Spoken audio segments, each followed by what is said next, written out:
Iwan muna ang problema at namnamin ang good vibes na hatid ng aming mga kwento dito sa Good News.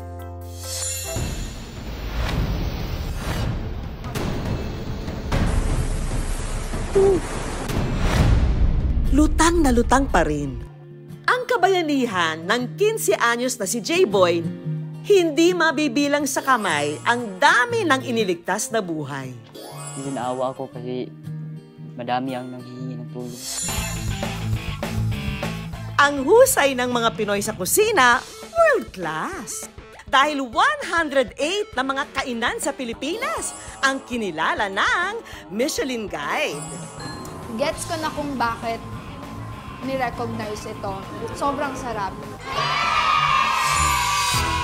Ang sakripisyo ng mga OFW, hindi matatawaran. Pero paano kung makatanggap naman sila ng isang oportunidad na makapagtapos sila ng pag-aaral? Mangarap ulit na hindi nagtatapos ang buhay namin as domestic helper dito sa Hong Kong. Viral ang post na ito. Ang mga kaso ng misgendering na tulad ng kay Iyamina ang hugot ng eksperimento natin ngayong Sabado. Ma'am nga po, paulit-ulit. Share ka pa naman talaga. Kami nang bahala sa Good Vibes ngayong Sabado. Magandang gabi, ako po si Vicky Morales.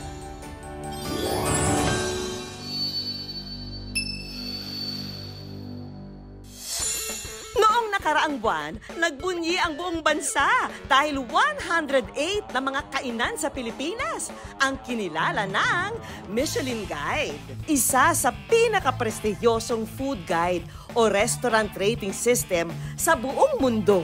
Sari-sari ang mga nagwagi, mula sa mga high-end na kainan hanggang sa mga karinderyang takbuhan ng vegetarian. Ang husay ng mga Pinoy sa kusina, world class. Kung ang Michelin Guide, may mga Michelin inspector na siyang tumitikim ng mga putahe ng bawat restaurant, dito sa Good News, meron din tayong makakasamang food investigator, ang ating kapuso at sparkle artist na si Cheska Fausto. Hello mga kapuso! It's me, Cheska Fausto. At syempre ngayon nandito ako sa Good News. Ayan, ang ating Morning Sun Eatery. Kaya excited na ako matikman ito. Kita nyo naman, ang dami ng pumipila. Kaya naman, let's go! Baka maubusan tayo ng pagkain. First up, ang pinipilahan sa Quezon City. Ang Morning Sun Eatery na kilala sa kanilang mga Ilocano dish. Karinderya, but Michelin yan, ha? Doon pa pala yung pila. Ang halos 3 dekadang kainan, nag-ugat lang daw sa simpleng pagkahilig sa pagkain ng mag-asawang Tubong Bangar, La Union. Nagsimula po to November 15, 1996. Bali po ang ano po nito, yung mother ko po kasi galing po ng Dubai. Nag-OFW po siya. And then pagka-uwi po niya dito, yun na po yung nag-start dito na mag-open ang Morning Sun. Bago pa man daw mamasukang domestic helper abroad, may talent na sa pagluluto ang kanilang ina. Sa katunayan, nagba-barbecue na nga raw silang mag-asawa noon. Kaya naman pala nangunguna sa listahan ng pinipilahan dito ang kanilang ihaw-ihaw sa pangunguna nitong Juicy Pork Barbecue na 35 pesos ang isa. Unang-una talaga yung mga barbecue na po talaga. Yung mga Ilocano dishes po talaga. OG menu raw nila itong ensaladang talong at dinakdakan. Nakalaunan, dinagdagan pa nila ng ibang mga putahe, gaya ng kambing dishes na papaitan at kaldereta. Abot kayang kainan man, hindi naman daw tinipid sa lasa at sangkap ang kanilang mga inihahain. Ngayon po kasi, ang per order po namin sa mga meat is 90 pesos po. Pwede po silang mag-half 50 pesos. Eto't nasa bungad na ng pila ang ating Good News investigator na si Cheska. And it's time to taste and review. So, dinakdakan. Tikman ko muna to ng solo. Cheers! Oh! Masarap, Kuya Loy! Masarap! Grabe yung namnam niya. Tapos, lasa mo yung pagka-grill sa pork din before nila ginisa. Hindi nila tinipid sa recados. Siyempre, hindi rin mawawala na matikman ang kanilang ipinagmamalaking ihaw-ihaw. Next naman, tikman natin ang kanilang liempo.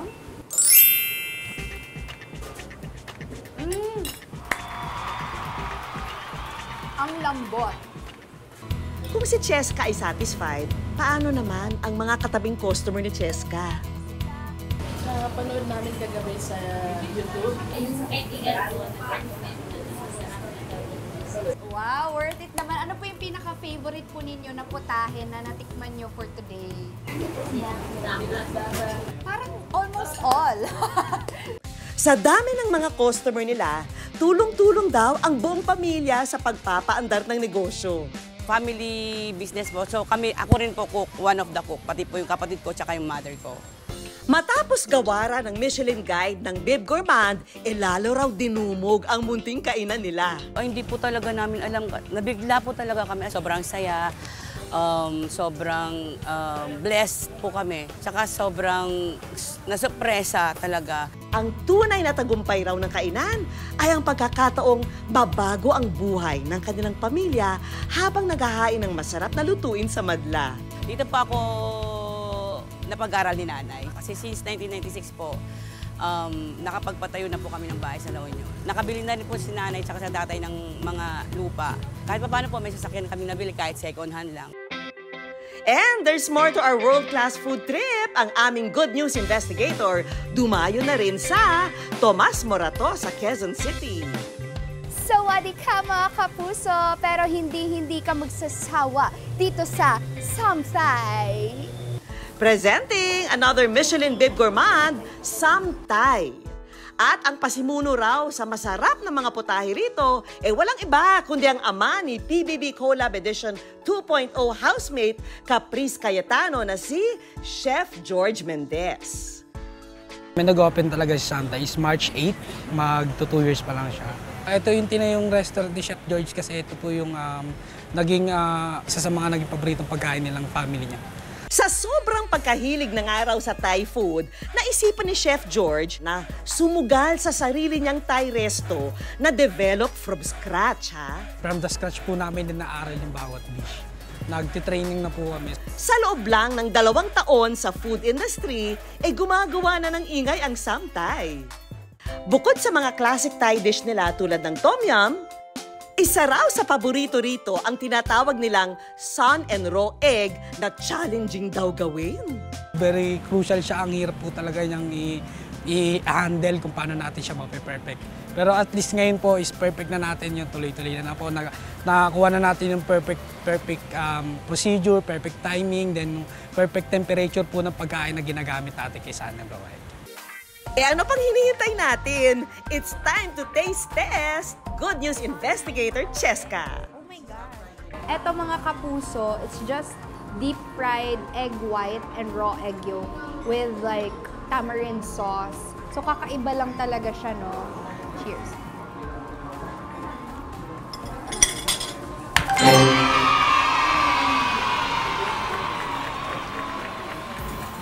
Wow. Gets ko na kung bakit ni-recognize ito. Sobrang sarap. I'm not lying, guys. Super duper. Ang sarap ng ng combination.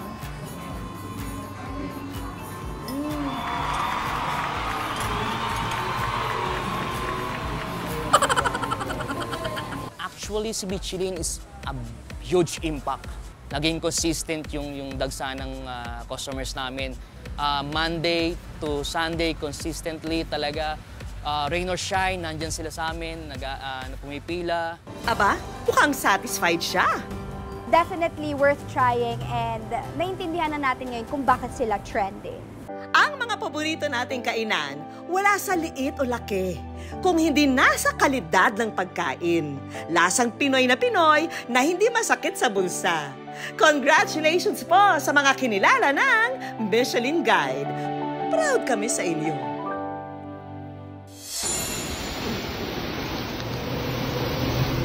Nito lang nagdaang mga araw.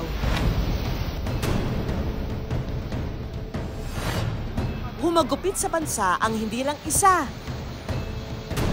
kundi 2 magkasunod na bagyo.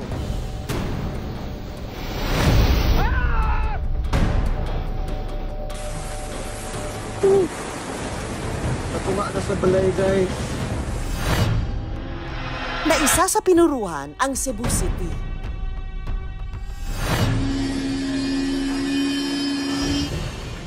Marami ang hindi agad nakalikas at tiniis na lang ang matinding buhos ng ulan. Kaya nang humupa ang baha, lumantad ang kalunos-lunos na sinapit ng syudad. Ang pinsala sa kabuhayan. Sira-sira at patong-patong na mga sasakyang inanod. At mga taong nasawi sa trahedya. Pero sa kabila ng matinding pananalasa ng mga kalamidad, lutang na lutang pa rin ang mga kwento ng malasakit at pagtutulungan. Pagpapatunay na ang diwa ng bayanihan nasa puso't isip pa rin ng bawat Pilipino. Nariyan ang mga kababayan nating agad naghatid ng pagkain sa mga nasalanta ng bagyo.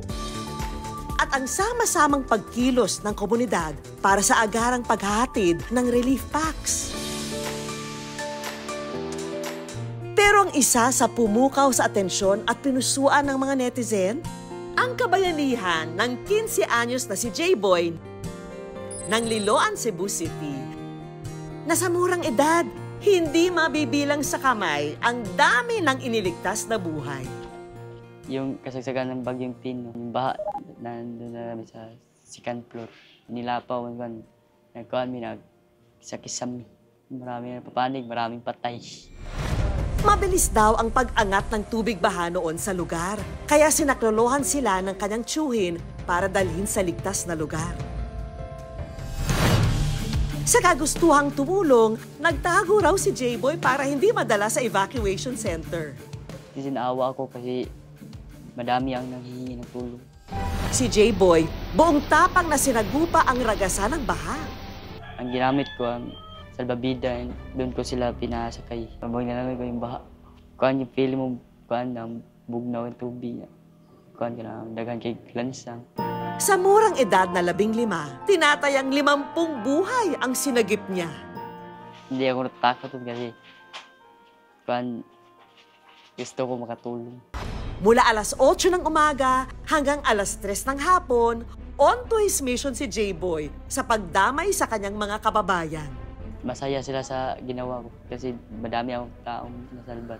Yung mga natulungan ko, pasasalamat sila sa akin. Binigyan ko na ng pera, hindi ko tinanggap. Sabi na Diyos na bahala. Labis man daw nag-alala ang pamilya ni J-Boy para sa kanyang kaligtasan, masaya raw silang malaman ang ginawa nitong kabutihan. Ang kapitbahay niyang si Rain, nagbigay pugay sa ginawang kabayanihan ni J-Boy. At pinost sa social media ang kwento nitong makabagong bayani. He rescued more than 50 residents in Villalara. Upon hearing those stories of J-Boy, I decided this should be posted so that J-Boy will be recognized as well. Proud din daw ang mga kaibigan niya sa kanya. Isang karangalan at isang saludo dahil tumutulong siya sa kapwa-tao. Hindi lahat ng batang 15 anyos ay makagawa nun. Hindi naman daw magsasawang tumulong sa kapwa si J-Boy. Bilang kabataan, mas mabuting tumulong kahit walang kapalit. Kung sakaling may babalik na ay may darating na kalamidad, gagawin ko ulit ang pagtulong. Ang good news para sa ating bida, dahil sa kabayanihang ipinamalas niya, isang full scholarship at 3,000 pesos na monthly allowance ang kanyang pabuya mula sa kanilang barangay. Congratulations! Tunay kang bayani, J-Boy! Tulad ni J-Boy, ang kabundukan ng Sierra Madre, nag-viral din ito lang mga nakaraang araw. Matibay ring nakatindig sa gitna ng pananalasa ng Super Typhoon Uwan. Dahilan para ang malakas na hangin ng bagyo, bahagyang bumagal at humina para mabawasan ang posibleng pinsala. Walang unos na hindi malalampasan. Lalo pat may pagdadamayan at pagtutulungan, yan ang good news. Isang alaga may handog sa kanyang long-time yaya. Isang librong siya mismo ang sumulat. At ang malilikom na pera mula rito, ipantutulong niya sa mga kababayan nating kumakayod sa ibang bansa. Hindi na bago sa atin ang mga kwento ng paghihirap at sakripisyo ng mga overseas Filipino worker. Pero paano kung makatanggap naman sila ng good news? Isang oportunidad na makapagtapos sila ng pag-aaral kahit malayo sa sariling bayan? Sinong mag-aakalang ang isang 18 taong gulang na binata na gaya ni Emilio Baha magsusulat ng isang children's book at magiging daan para makatapos ng pag-aaral ang mga OFW? Today is about recognizing the hard work. Noong August 30, inilunsad ni Emilio ang librong A Heart in Two Places, isang children's book na umiikot ang kwento sa buhay ng isang Filipina domestic helper sa Hong Kong.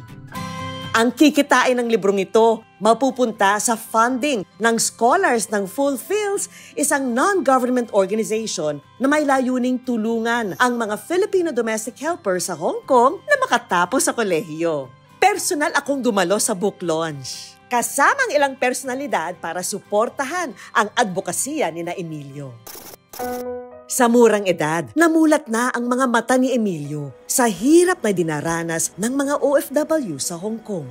Tuwing mapupunta ng Hong Kong, madalas niyang makita ang mga OFW sa Central District naglalatag ng karton habang nagkekwentuhan, nagkakantahan at doon ay ginugugol ang iisang araw nilang day off sa mismong gilid ng kalye. This contrast and this duality between rich and the poor with Hong Kong and the Philippines, who thus generalize us Filipinos for being loud, for being noisy, when in reality we're just having fun. Dahil dito, unti-unting nabuo sa kanya ang mas malalim na malasakit para sa mga kababayang nagtatrabaho sa ibang bansa. Lalo pa at lumaki raw kasi si Emilio sa pag-aaruga ng kanyang yaya Narlene na mahigit 2 dekada ng kasama sa bahay ng pamilya Baha. So growing up, I've always had a very close and personal relationship with our yaya. We're very grateful for her and this relationship that we have with her. Alam ni Emilio na maraming domestic helper sa Hong Kong na mahirap ang buhay at hindi nabigyan ng pagkakataong makapagtapos ng pag-aaral. Mula rito, nag-isip siya kung paano maihahatid ang edukasyon sa mga domestic helpers sa Hong Kong. At nang maitatag niya ang Fulfills noong 2023, sinimulan niya ang pagpapadala ng mga email sa iba't ibang paaralan na posibleng magbigay ng scholarship. Eventually, after sending hundreds of emails to potential donors, sponsors, and partner universities, some of them eventually said yes, and I'm very, very grateful. So Fulfills currently has 3 partner schools to provide online college education to our overseas Filipino workers. Dito na unti-unting dumami ang kanilang mga volunteer mula sa iba't ibang parte ng mundo. We have around 50 volunteers, mainly based in Manila and Hong Kong, but also around several countries around the world. Dito ako lumaki, so malapit sa puso ko ang patulungan ng mga kababayan natin sa ibang bansa, lalo na dito sa Hong Kong. Kung ako may privilege na makapag-aral, bakit hindi ang mga kababayan natin? Samahan niyo kami mga kapuso sa Hong Kong para kamustahin ang mga OFW scholar ni na Emilio. Dito namin nakilala ang 44-year-old na si Belle na halos 3 taon nang natutulungan ng organisasyon. Sa akong single mom sa Pilipinas, kaya napilitan akong magtrabaho dito sa Hong Kong. Sa Pilipinas, nakatapos ako ng 2-year course, vocational, and then sinubukan ko siyang ituloy ng engineering, pero first sem palang nahihirapan na, nakikita ko na yung hirap ng parents ko to provide.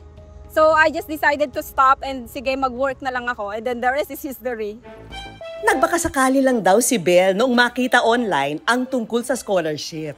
He was 15 nung na-meet ko siya. So parang lalo akong na-inspire na, sige, etong bata na to nagbibigay ng chance sa amin. Araw-araw, gumigising ng alas 4 ng madaling araw si Belle para dito maisingit ang pag-aaral. Bago magtrabaho ng alas 7 ng umaga hanggang alas 10 ng gabi. Ang course ko ay Business Administration, major in Management Information System. Mahirap mang pagsabayin ang pagtatrabaho at pag-aaral. Nagsisikap daw si Belle, hindi lang daw para sa kanyang anak, kundi pati na sa kanyang nanay. Pero it's more like of achieving dream for my mom. Alam ko na pangarap ng nanay ko na makita niya ako talaga going up, alam mo yun, sa stage and then receiving my own diploma. Hindi na nga raw malayong makamit ang pangarap ni Belle dahil 2 taon na lang magtatapos na siya sa pag-aaral. Pagkatapos ng fulfills, so I'll be going back home for good. Since magkakadiploma ako, siguro magta-try ako to work in a corporate world. Maliban sa libreng edukasyon, nagbibigay rin sila ng mga seminar at workshop tulad ng financial literacy na mababaon nila sa pag-abot ng pangarap. Binigyan kami ng chance ng fulfills na mangarap ulit na hindi nagtatapos ang buhay namin as domestic helper dito sa Hong Kong. Ang unang batch mula sa halos 30 OFW na tinutulungan ng organisasyon, magtatapos na ngayong buwan. Let's give them a round of At ngayong day off ng mga scholar, naghanda muli sila ng isang get-together para makapag-bonding ang mga scholar at volunteer. And I'm like, oh my God, I can do it, I can do it. Ito po'y nagbigay sa amin ng pag-asa para makamit namin yung pangarap namin na diploma. Si Fulfills yung nagpa-realize sa akin na walang edad, walang hirap, hanggat merong mga tumutulong sa'yo, hanggat merong maniniwala sa'yo, makakaya mo. But I also wanted to congratulate all of you for all your hard work in your studies.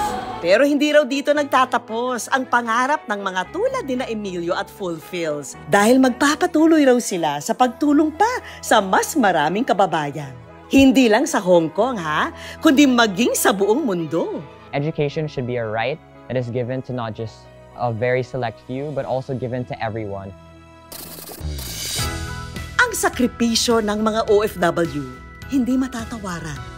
Kaya deserve naman nila ang makatanggap ng kabutihan mula sa mga taong katulad ni Emilio.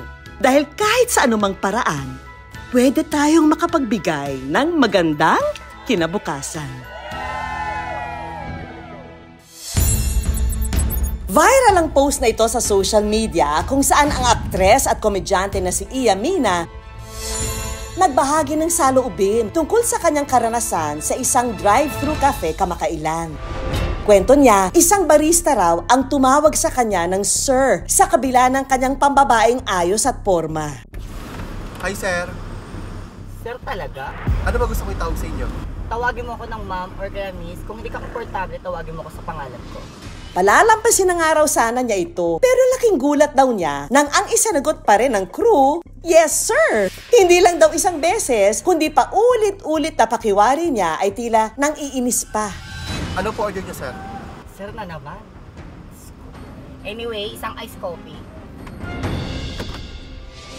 Sa kanyang post, sinabing Iya na wala namang masama kung nag-aalangan kung anong itatawag at kung nahihiya, hindi naman masamang magtanong. Inalam ng Good News ang pulso ng ating mga kapuso, kabilang na yung mga madalas na nakakausap ng mga customer sa trabaho. Kung nakasuot na pambabae po, kung lalaki naman po yung itsura, wala naman po problema, pwede naman po tawagin na madam or sir. Nasa kanya na lang po kung mamasamain niya yung pagtawag ko ng sir, ganun po. As we respect naman, para sa guest namin, tinatanong din namin sila kung paano namin sila i-address, kung ma'am or sir. May chance po na nalilito kami dahil marami pong ginagawa. So, napag-uusapan lang naman natin na hindi naman daw ito ang unang beses na nakaranas ng misgendering si Iya. Pero paano kung ikaw ang makasaksi sa eksenang ito? Ano ang magiging reaksyon mo? Ang mga kaso ng misgendering na tulad ng kay Iya Mina ang hugot ng eksperimento natin ngayong Sabado. Ang eksena, magkukunwaring bibili ng bulaklak ang kasabot nating transgender na si Mitch. Habang ang kasabot na customer na si Anita, itatama ang tindera sa pagtawag nitong Miss kay Mitch at tatawagin itong Sir. Ano kaya ang magiging reaksyon ng tindera? Kano po sa ganitong bulaklak? 250. Yes, ma'am. Para kanino yan, sir? Ha? Ano po? Mukha po ba akong sir? Mukha po ba akong sir? Pwede po ma'am na lang po o kaya miss na lang. Ilalabas na natin ang isa pang kasabwat na customer na si Kenneth para makisali sa diskusyon. Tinawag niya po ako nun, sir. Sir ka naman talaga. Ma'am nga po, paulit-ulit. Sir nga. Sir ka pa naman talaga. Ma'am nga, paulit-ulit po kayo. Sir. Lalaki ka, lalaki. Paano ako naging baliw nun, ate? Tinanong ko lang kung para kanino yan. Eh bakit ka, sir, ng sir? Hanggang sa ang tindera sa kabilang tindahan, nakiusyoso na rin. Inaano po ba kita? Ikaw, mga ano? Di ba, ate, wala naman ako ginagawa sa kanya? Mukhang nakuha nyo na ang mga audience, ha? Ano kaya ang gagawin ng tindera? Lalaki pa rin po yan, ma'am. Oo, alam natin. Pero galangin nyo din. Di ba, galangin nyo rin eh. Galangin nyo. Time to reveal na! Bilig ko naman yung mga reaction. Hello po! Ang target na tindera, may hugot pala. Kasi kami ma'am, pag halimbawa ganyan po ang kanyang kasuotan, ginagawa namin siyang ma'am. Kasi may anak din po akong bakla. Yan po. Sa unang eksena pa lang, mission accomplished na. Ibahin naman natin ang eksena. Sa pangalawang senaryo, mamimili ng sapatos sa ukayan ang kasabot nating transgender. Pero ang kasabot natin na si Anita, kokontrahin ang pagbili nito ng pambabaeng gamit. Roll Good News Camera! Saan may tindera dito?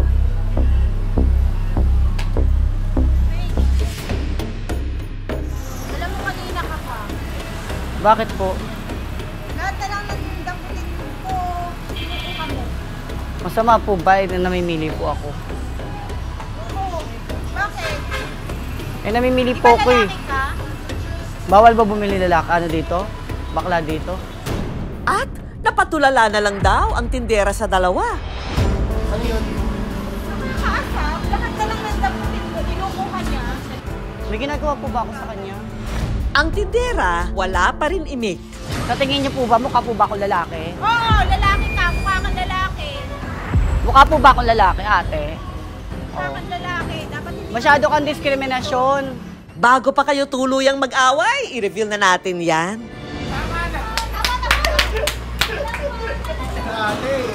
Kala po namin nag-aaway talaga. Wala naman po ata sa gender yung pamimili ng damit kung anong gusto mong isuot. Basta komportable ka tsaka confident ka kung ano yung meron ka.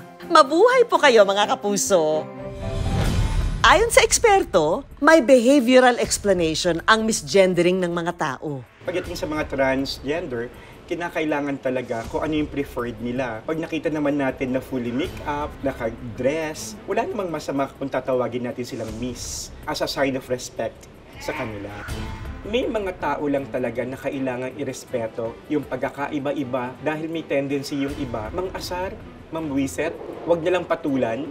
No? Kung magkakamali man sila, i-correct or at times hayaan na para wala ng diskusyon.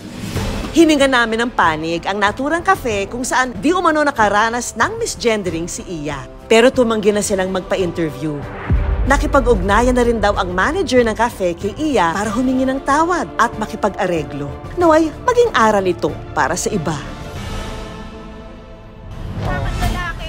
Masyado kang diskriminasyon.